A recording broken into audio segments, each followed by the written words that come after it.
there's not a day that goes by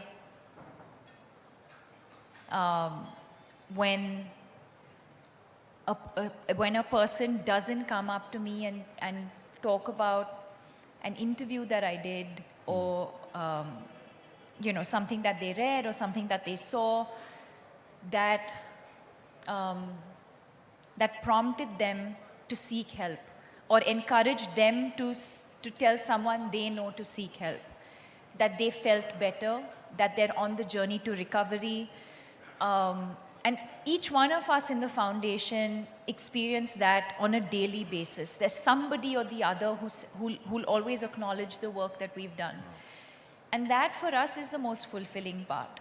You know, we can have numbers on a slide and talk about how many lives we want to impact in the next 5 or 10 years. Those are all long-term goals. But it is those everyday moments when you meet someone, when they say we saw an interview, or you know, we saw this post on social media, or you know, there was this one kid who came and said, I couldn't explain to my parents, I wanted to seek help, but I couldn't explain to my parents what I was going through. And I made them sit down and watch your interview. And after they watched your interview, they understood what I was going through, and they allowed me to go and see a psychiatrist. Those are the moments we live for.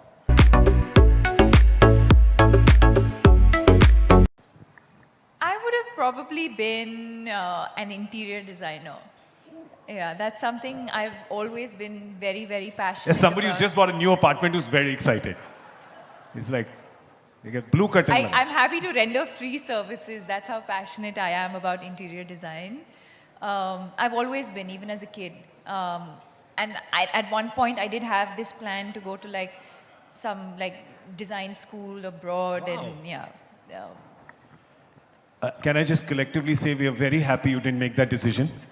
We are very happy that but I channelize my energies now differently. Like I do up the home and I keep changing things around and I have fun with it. Please do all those things, but don't stop doing films ever, right? So that's all. We are all very selfish people. We only care about that.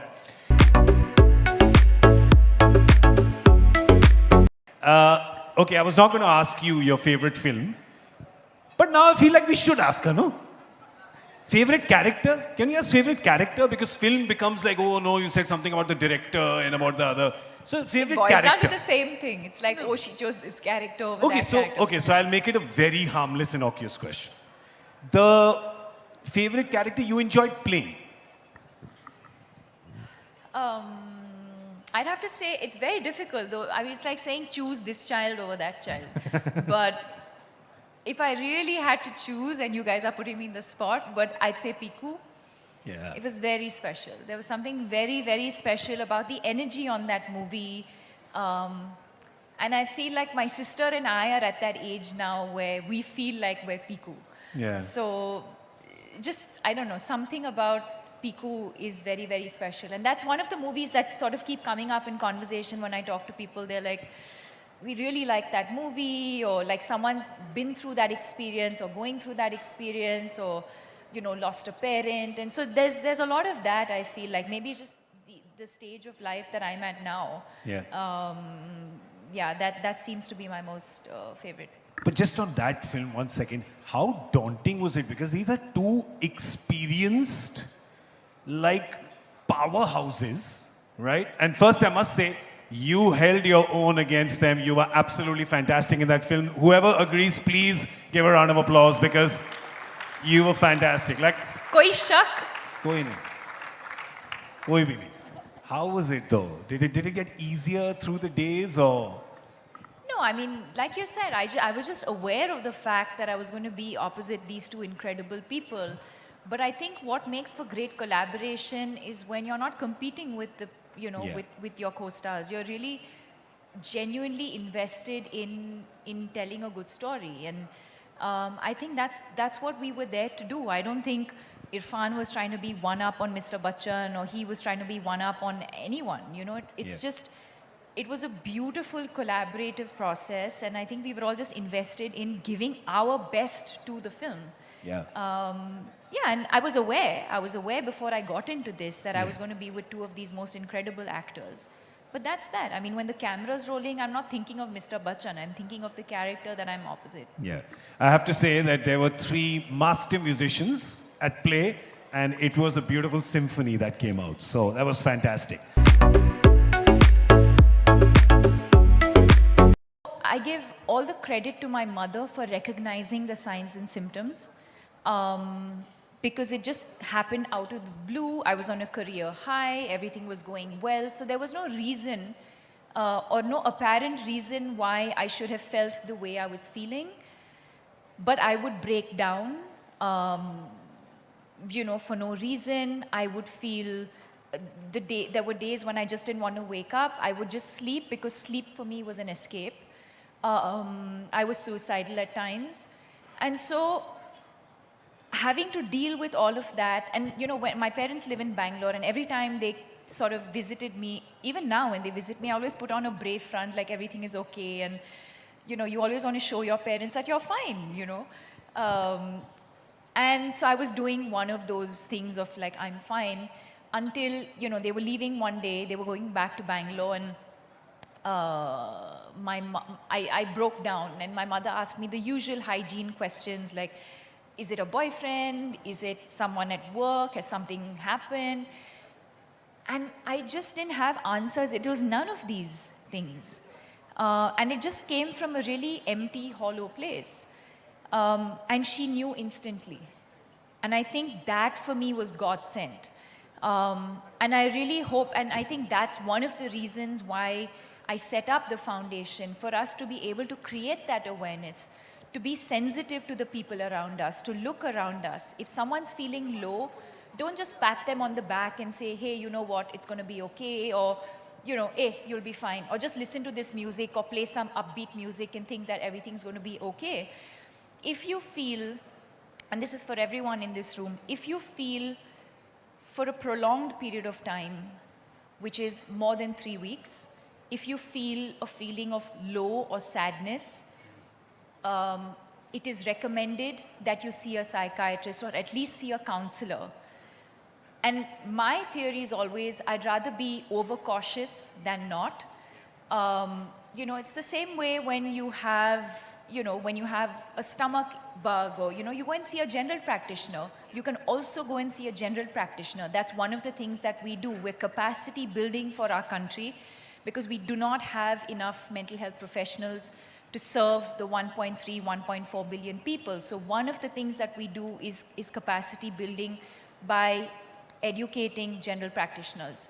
So I'd say don't ignore the signs and symptoms. Don't ignore when someone's telling you they're feeling low or not feeling okay. Don't sort of brush it off by saying it's just a one-off. So coming back to this, yes, it's my mother who recognized that I needed help. I spoke to a counselor who I knew. Again, I was fortunate to have known someone within our family circle. And from my voice, she could tell that I needed professional help. And then the journey went on. I was put on to a psychiatrist, medication. That sort of went back and forth for many months. I was resistant to that because there was so much stigma attached, A, to mental illness, B, to, you always have these sort of ideas that you don't want to take medication to do with the mind and with the brain, and you're going to lose control. And so that went on for a couple of months until I finally started taking medication and I started feeling better and so on. So yes, it was the immediate people around me knew, but at that point I wasn't ready to tell very many people. It's after I recovered, after many, many months, when I was sitting back and just thinking about this experience that I'd been through, that I felt like I wanted to share my journey with the world. One thing about you that nobody knows. Give us something. Give us like one thing, something. Like you drink rasam straight from the katori or something. Just like we need something. I drink rasam like this. Oh, no. See, that I love South Indian food and rasam rice, I'm sure everybody knows that. I revealed the fact that if I was not an actor or a badminton player, I'd love to be an interior designer. that I'm OCD. Does anyone know that? Okay. Somebody said, yeah, I am. Yes, we know. Somebody said, I am. Oh, you know that. Are you as well? Are you? No, you're not. Are you sure? Put her bag on the table. Let's see. Take it away from. Oh, she did. Well done. That I'm very punctual. Does anyone know that? I'm punctual. No, they don't time know 'cause- management. Time management. Time management. Okay, I'm great with multitasking. I'm very good with time management, and my gut instinct is something I protect. These are all nice, cool things she's saying. Okay, yeah. fine. I'm a We great. were- Okay, wait. We were hoping for like a Wait, something wait, which wait, makes wait, you more human like us. Do I win a hamper or no for this answer of mine? There's no. Okay, this bottle I'll of give you a water. bottle of water. Yeah. I'm a great baker. I bake really well. Okay, now how do I argue with perfection? Right? Unfortunately, we can't find any imperfection in this perfection. Tell me. Like, are you clumsy? Like, do you drop food when you eat? Oh yeah, all the time. I was known for this. Yeah? Like when I was small, and now she's going to start laughing. We never remembered restaurants based on, or my family never remembered restaurants based on the name of the restaurant. It was the restaurant where Deepika dropped milkshake, the restaurant where Deepika dropped a fork, the restaurant where she spilled sweet corn soup on herself. So that's how we remembered restaurant names. Nice. And I think that's how those restaurants are now advertising in Bangalore as well. This is where Deepika spilled soup, so please come and have some.